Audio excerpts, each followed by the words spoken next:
So, what paints I'm going to use with this? Well, let's get some of the most obvious colors out of the way. White. I'm going to probably be using this one, Cool White. Let me see if I have enough in here. Yeah, I have plenty.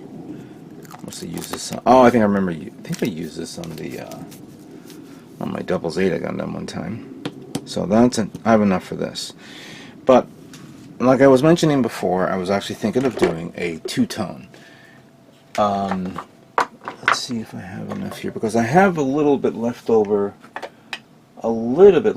From, oh, what do you call it?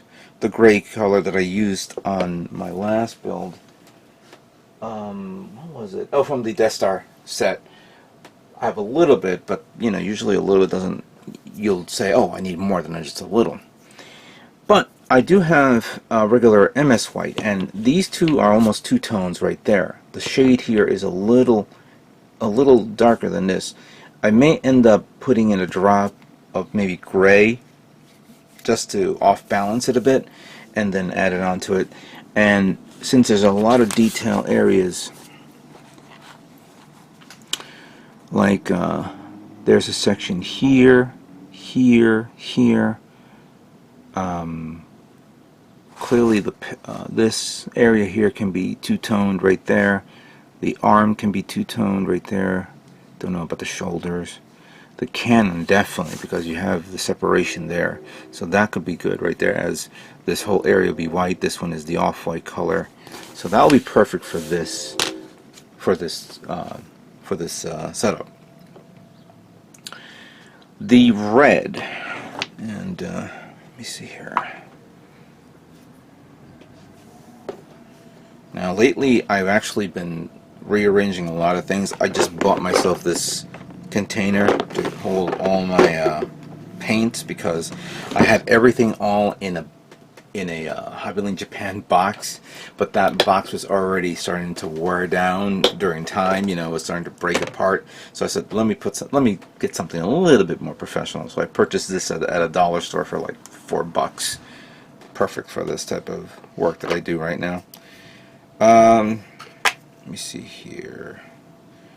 I have this one, RML red, but I think I may end up just making it shiny like a regular red tone.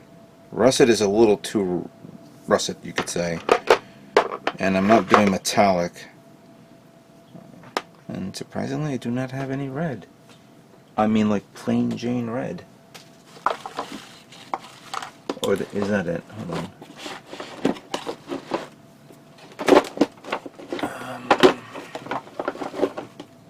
Yep, I have regular red. There we go. So I have red.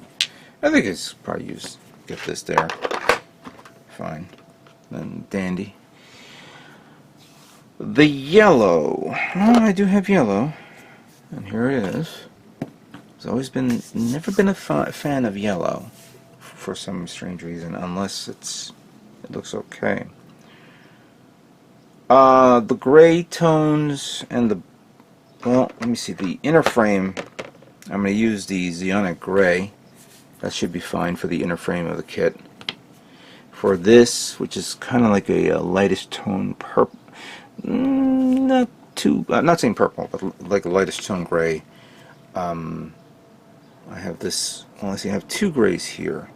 I have 306, which is gray FS36270.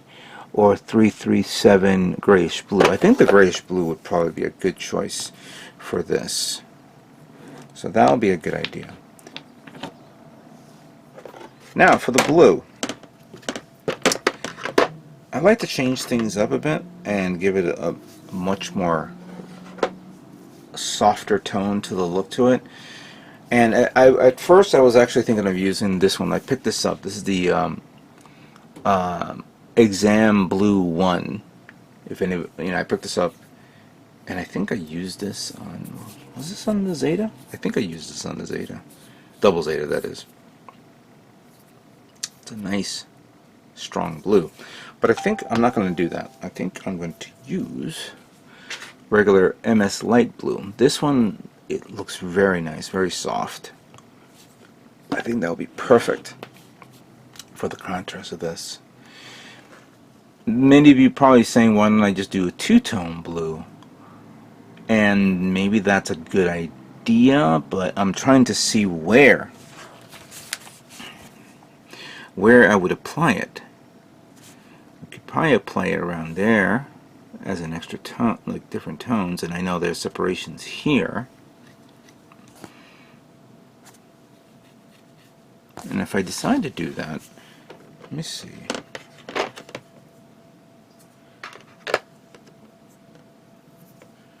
Just checking my set here, because I have two different types of light blue, and this could work. All right, so I have this light blue and this light blue.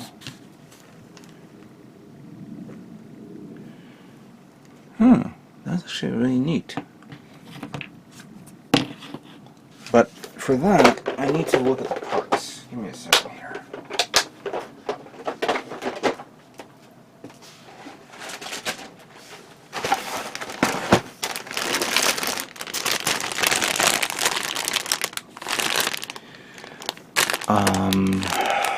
So that's actually parts that could be separated and painted differently.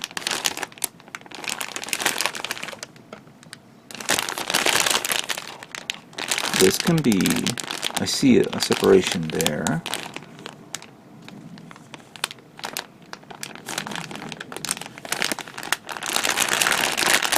I think we could do that too. How about the chest area? That's the most, chest is going to be tough.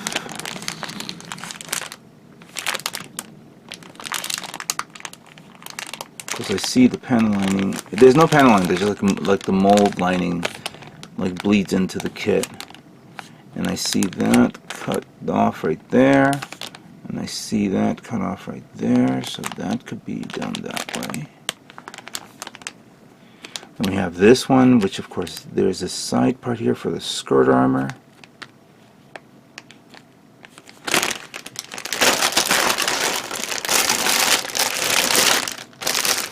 Now I'm going to have to look at each part. I know this is required, so that's fine. None of this will be necessary for the kit. And that was just the same thing as this looked at before, because it's a double. Alright, let's see about this one.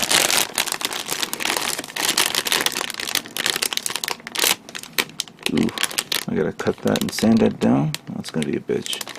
But I do see the separation there. And this can quantify that. But we'll probably have to scribe it so there's a panel lining there. Ooh, that's actually a beautiful part. Why is it not in this kit is beyond me. That sucks. But this is necessary, and I think this can be masked off and painted a different tone.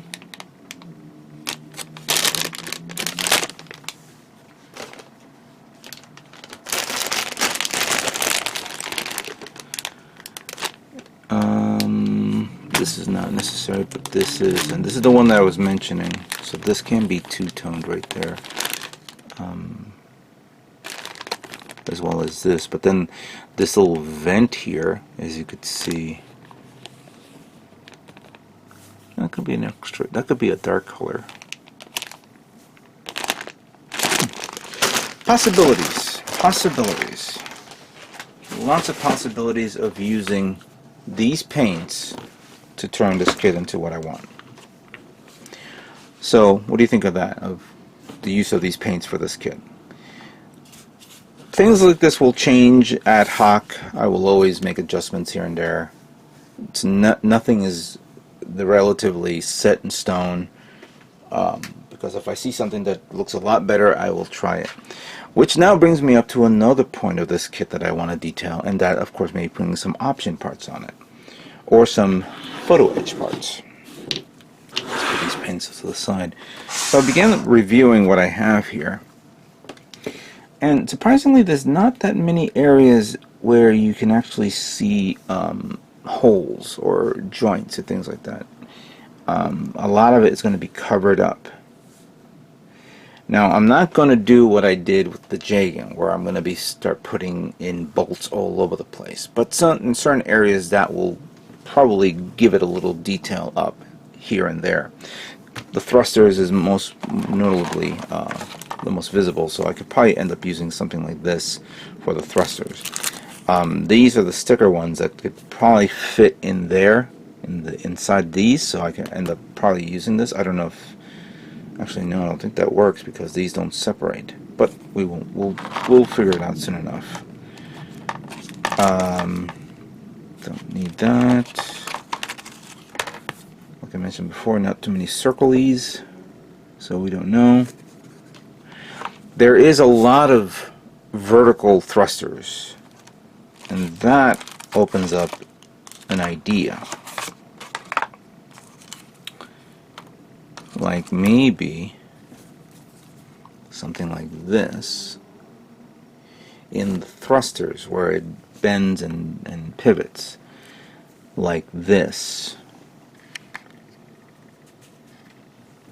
like that. Putting something like this here, or maybe something like this here. I could probably end up... wait a minute, now we gotta review these parts. Give me a second here. Back to the package.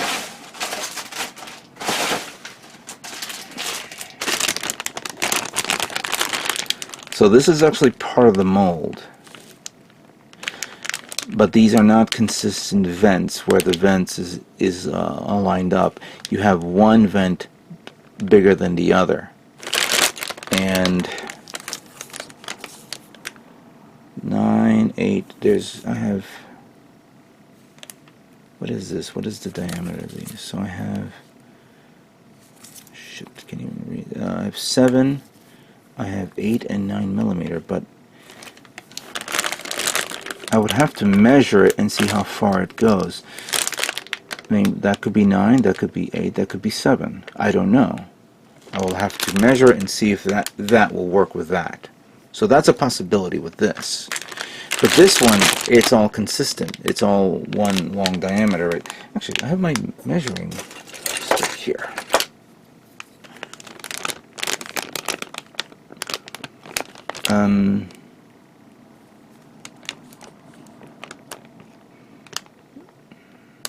That's 10 millimeters.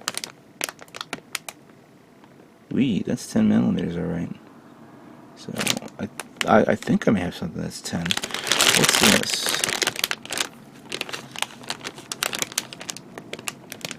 That is... can't tell there. 1, 2, 3, 4, 5, 6, 7, 8. That 8? You know, it's probably a good idea for me to later on, as I'm assembling and taking these things apart, I will remove a few and put them on and see how it looks, and try that out. So that's not a bad idea to do that. Just something that I have to work with here and there. The possibility of also using something like this is an idea for an area. I believe I saw it someplace here in the backpack. These little vents back here. So I'm thinking of maybe using one of these. I have these thicker ones, but there's nothing here to use for those thicker ones. And even though I saw these little side vents on the knees, I have these parts here, but I don't think these will work because, again, the mold has a different, unique shapeness to it, while this one's more of a rectangular shape. So that won't be something I'll end up using. But these parts, like I mentioned before, is here, which I will test out and flesh out and see if that's required, if I can do that for this kit. So what do you guys think of those ideas? Here are the paints that I'm going to be using, part of these photo etch parts that I may be using. We don't know yet, but this will be an interesting kit to build, and I hope you guys like it. And it will be for MosquitoCon coming this April. With that being said, let us begin building Master Grade Gundam Stormbringer.